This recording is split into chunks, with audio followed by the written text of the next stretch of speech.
I've been overthinking this for about 10 minutes. Instead of overthinking it, I'm just going to say what was on my mind instead of everything that was on my mind. Just this one little piece I wanted to share. Just this one little piece out of today. Just this one little piece out of today I wanted to share. So I'll just share that, just that little piece. What was it again? It had something to do with Mary. It always has something to do with Mary. I'm not like this in my daily life. These are my private prayers I share. This is what I put out into the world that will come to me later. I'm making this not for today, not for tomorrow, not for next year. I'm making this for 1,000 years from now. Maybe it will be kept. Most likely it will be lost. That's the gamble I'm not only willing to make, but that I have been mandated to make.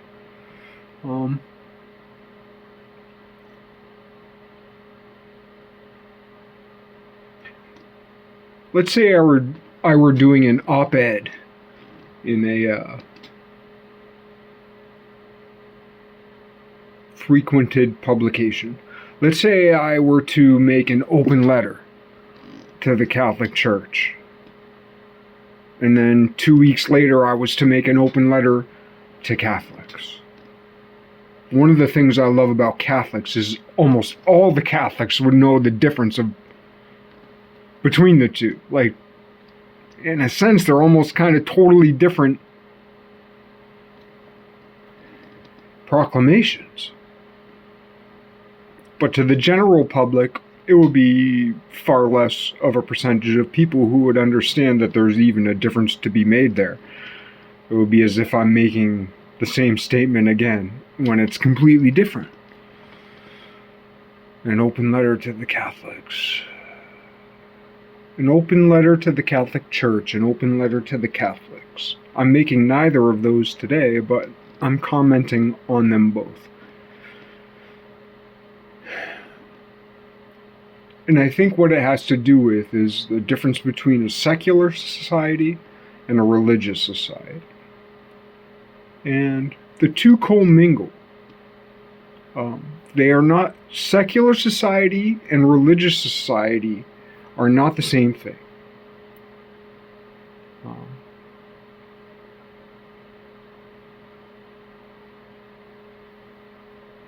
A purely secular society always loses. A perfectly theocratic society always loses.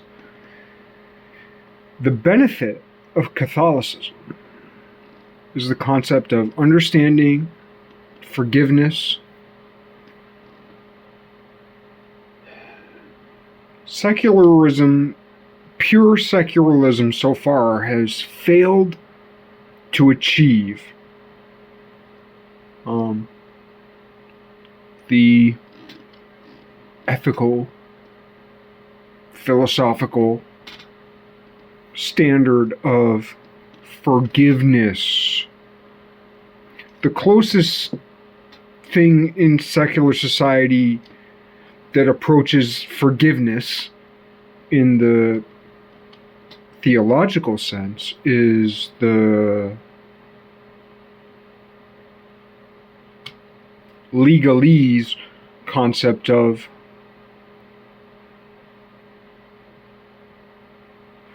truth and reconciliation. We don't hear that as much these days. That is a major flaw. 20 years ago, truth and reconciliation. How do we heal the world? Truth and reconciliation. How do we heal the world? Truth and reconciliation. How do we heal the world? Truth and reconciliation. That was the theme from the left 20 years ago, when I was deeply involved. At least at I'd even say a spiritual level. Truth and reconciliation. What more can there be? It's almost a legal form of forgiveness. It's extra judiciary. It's above the legal system. It's almost a form of a spiritual legal system that was employed for a couple decades, few decades, several decades, half a century.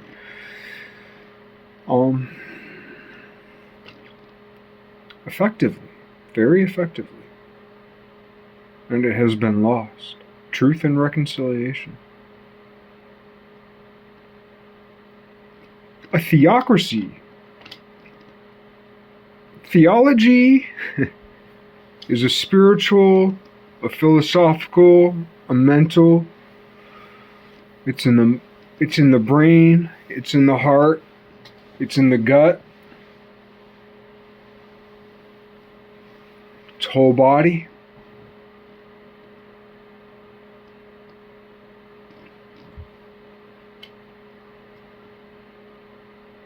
Secular society, religious society. Where religion is culture. Secular is law, and law affords the blending of cultures. It's like, I'm allowed to fuck with me, and I'm allowed to fuck with other people who decide they want to fuck with themselves. So it's like, I'm allowed to, like, destroy myself, and you are allowed to destroy yourself. And if you decide to destroy yourself, and I decide to destroy myself, we are allowed to destroy each other together. And who knows? Maybe we will learn to heal each other together there. Maybe. I got neighbors, man. I don't want to spill the beans or spill the tea or anything, but like, I got neighbors, who are a married couple, at least in common law, and I don't necessarily get along with them, but I respect the fact that they're like kind of happy together, even though I hear the doors slamming. But they're in quote unquote recovery together, and they met in recovery.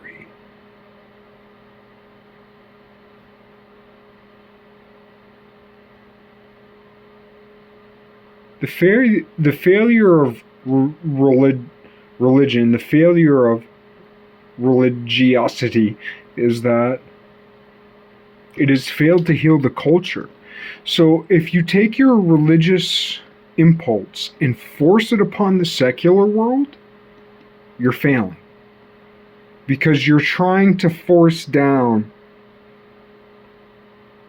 the law that precedes the flood.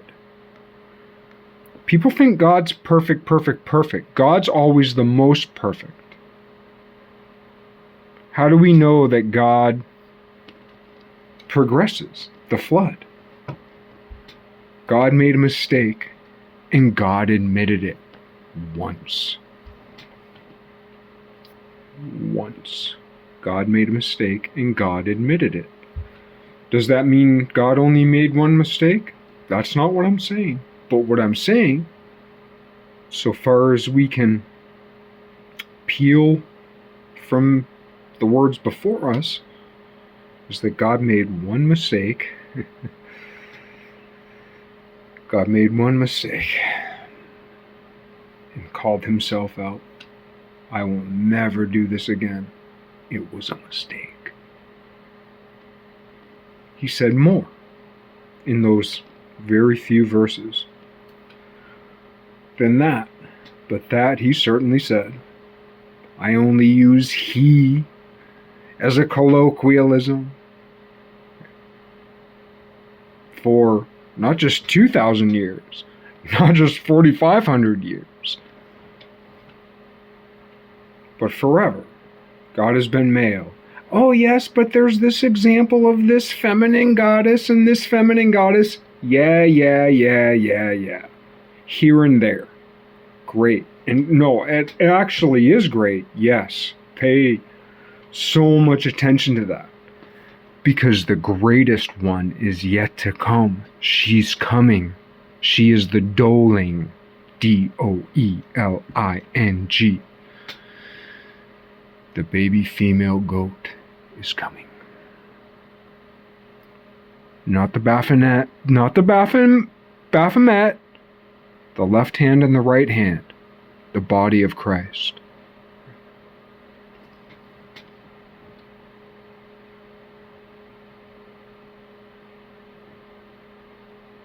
The religious world is not qualified to rule over secular society because the religious world is not sufficiently religious, not sufficiently spiritual, and not sufficiently Christian. That goes for Christians and non-Christians alike. Though there are many non-Christians who are Christians proper. Christianity and paganism are not set against each other. Christianity is the culmination of all perfect paganisms.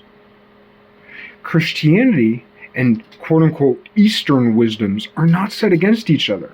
You know who's most... Do you know who's most... I'm sorry that I'm the one saying... Well, I'm not the one saying this, but I'm one of the ones saying this. And I'm sorry I look like this and I'm saying it, but I'm going to say it anyway. Do you know who the most racist people against Asians are? Asians.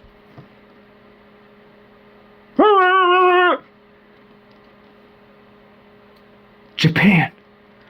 Korea. Do you know what the Korean version of the swastika is that comes from Japan? Do you know? Do you know what it looks like?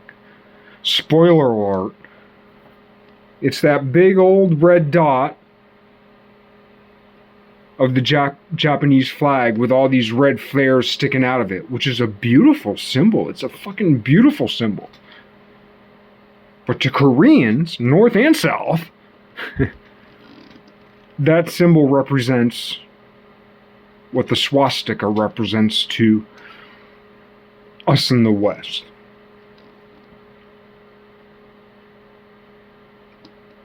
Why do I say that? It's just simply about humans and othering, right? We need a secular society because we're coming together in unprecedented ways. So we need a secular society that just says, wait. Before we just go to war with each other as civilizations come together, and we think of the civilizational crashes as happening like 50 years ago, 20 years ago, 100 years ago, 300 years ago, 1,000 years ago. But that's not the biggest clash of civilizations ever is right this very second. Even if you're watching this in 100 years, or even if you're a time traveler and you're watching this 100 years ago, like whatever it is,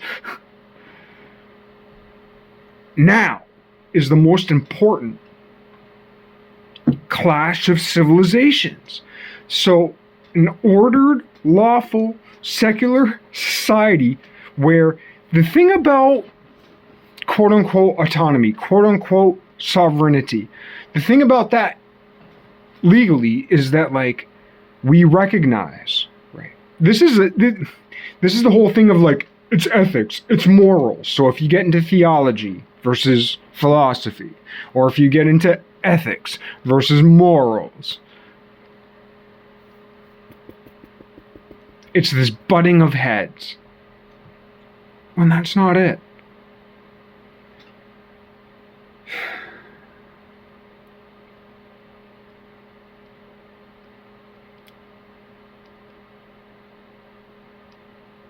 From a God's eye view, over thousands and thousands and thousands of years, coming down to this moment when we're a few key punches away from each other, I'm just a few key punches away from you.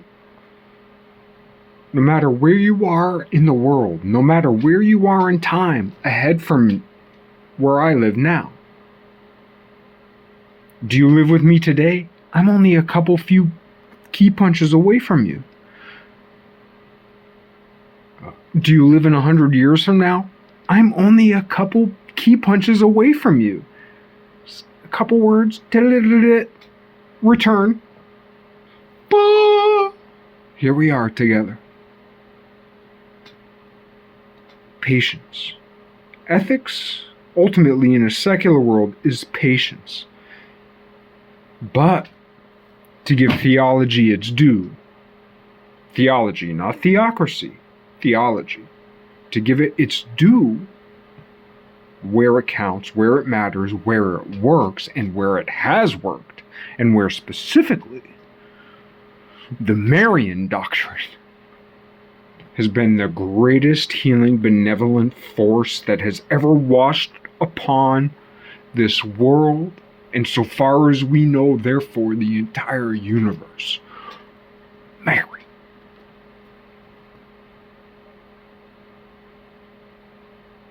All falls if Mary falls.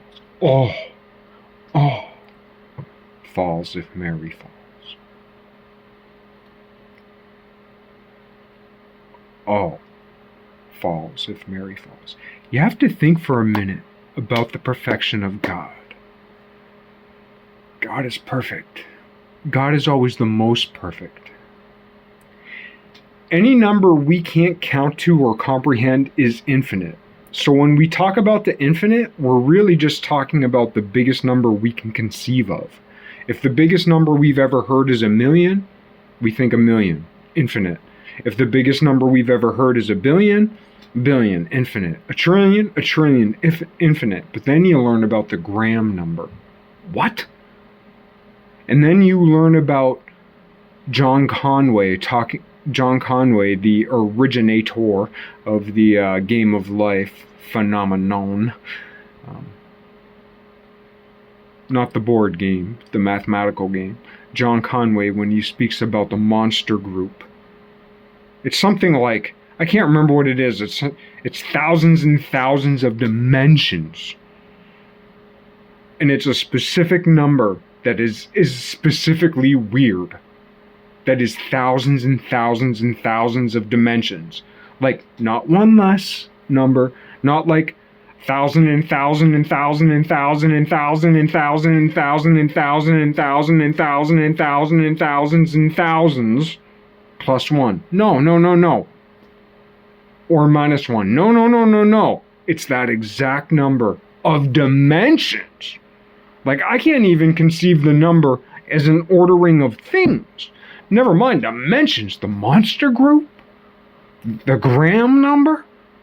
Trillions, billions, millions, thousands, hundreds. I can't conceive of any number greater than this, and I can't even conceive of this many numbers. They tell us it's 10. But I only think in ones and twos and threes. 4 is always 2 twos. 5 is always like 3 and 2, or like 2 and 3. Yeah. Well, yeah. 1 and 4. Wait, wrong 4. But